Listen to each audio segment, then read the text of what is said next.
Hello po, good morning.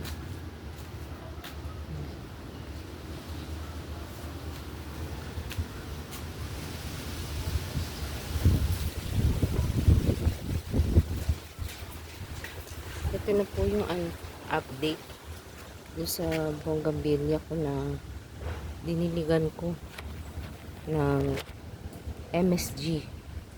MSG nga po pala yung tawag dun sa nakakalimutan kong tawag sa another dun sa Betchin. MSG nga po pala yun. So, nung nilagay ko po dito at hindi ko pa siya nilagyan nun, talagang ano siya, talagang ganito lang, puro branch lang siya, wala siyang kahit konting dahon o konting mga bulaklak, wala. Pero po nung nilagyan ko na siya dito, dinidigan ko siya ng, siguro nakadalawang didig na rin po ako dito ng MSG. Ayan na siya, kita nyo. So ibig sabihin effective din nga po yun.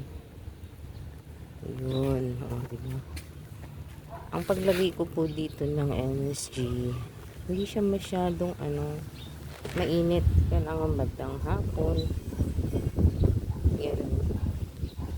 Para hindi naman siguro siya masyadong mabilad ng araw. Kaya yun, ang ganda na niya. Itong isa diniligan ko rin to. Meron pa akong isang marami to sila kasi nga gusto ko yung mga dumami sila kasi maganda ito pagka sama-sama sila, mas lalo siyang maganda, lalo na yung tag-init. Ayan po siya ayan nagdadahon-dahon na rin siya. Ayan, nakita niyo po. Yan, nakita niyo mga dahon-dahon na yan. Dati yan wala, tinusok ko lang din po yan. So siguro mabubuhay din naman siya. Halimbawa, talagang magaang kami mo sa mga ganito pagtatanim, ilalagay mo lang yan dyan, tutubo na yan. Pero ang po, pagandahan po kasi pag naglagay ka pa ng another na medyo makakatulong sa kanya para mapabilis, yun na nga, mas okay kung naglalagay pa tayo ng ganun, mapapadali. Ito almost ko lang to magdadalawang linggo. Ito na siya. Ayan na siya guys, ang ganda niya pa naman. Yung ibang klaseng variety ito parang double na pino, tsaka hindi siya talagang, di ba, mostly yung karamihan po yung mga siya, dark pink, dark red, mga ganun. Ito po siya, parang nag-lighten na pink. Ang ganda niya, di ba? Lalo na po siguro kung ito nalaki siya na magkakasabay-sabay sila. Ang kagandahan po kasi ito, yung iba, pag hindi ka naglalagay siguro ng ibang mga pampataba o fertilizer niya, siya, dahon-dahon lang muna. So ito, mas yung lumabas yung parang lagi karamihan bulaklak. So hindi naman laging ganun na puro dahon na lang, mag-aantay ka kung kailan mo bulaklak.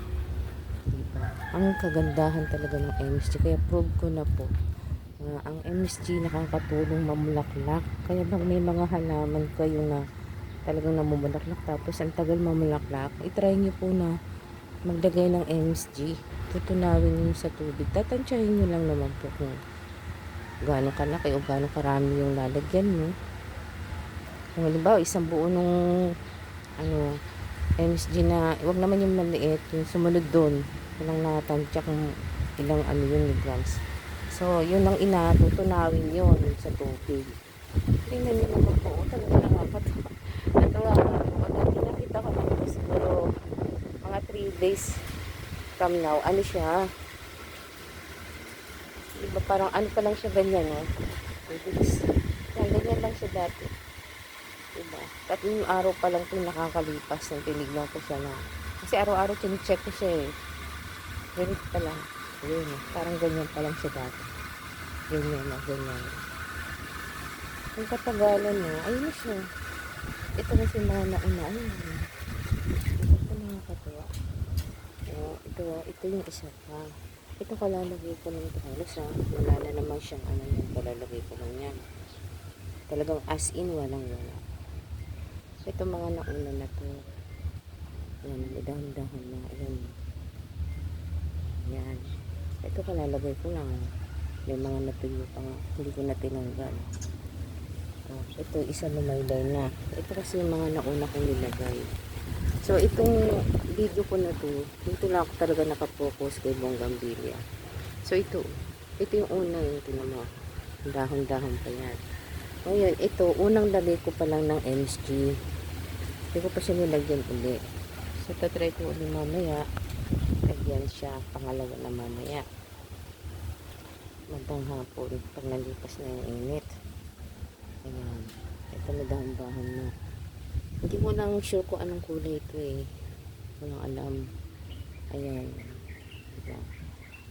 I-update ko na naman po kayo. Okay? Kailan na naman ito mamulaklak. Ito, yung bagong lagay ko. Yung walang-wala siya. As in. Ito walang-wala talaga. Ito kasi na, kung may dahon na to, nauna ko itong nilagay. Kasama ito. At yan, nakita nyo. At saka ito. Pero itong mga tuyo, at as in ano pa, wala pa, kalalagay ko lang uli yan. Kasi, irerepat ko uli yan sila pag medyo umokay na sila. So, ngayon dyan muna. So, nakakatuwa itong isa talaga. As in talagang ganito siya noon. Yan, ganito siya noon. Ganito. Ang nilagay ko dito. Tingnan nyo po ngayon, ang ganda yan. Update po. Sa mga nanood po nung unang video ko, talagang makikita nila na ito walang-wala. Walang-walang dahon, walang-walang bulaklak. In-update ko na po ngayon. Sabi ko kasi, i-update ko kayo kung ano na po magiging resulta after nang nilagyan ko siya ng MSG. So, ito na po yun mga guys. Mga kamars, ito na po yun. Ang ganda niya po. Ganda ng kulay niya. Ang ganda. Kung bibili po kayo nito sa palengke, ako, lalo na pag mabulaklak, ang mahal. Pakatawad-tawaran mo pa. Hindi na bibigay yun kasi ang katwiran nila, ano na daw, yung ang daming bulaklak. Doon sila nagbabase sa dami ng bulaklak. Kaya, ang mahal. Nabili ako ng mga ilang taon na yun. 3 taon na yata ang kalipas sa kahiligan ko ng mga namumulaklak. Nagtanong lang naman ako, pero hindi ako bumili.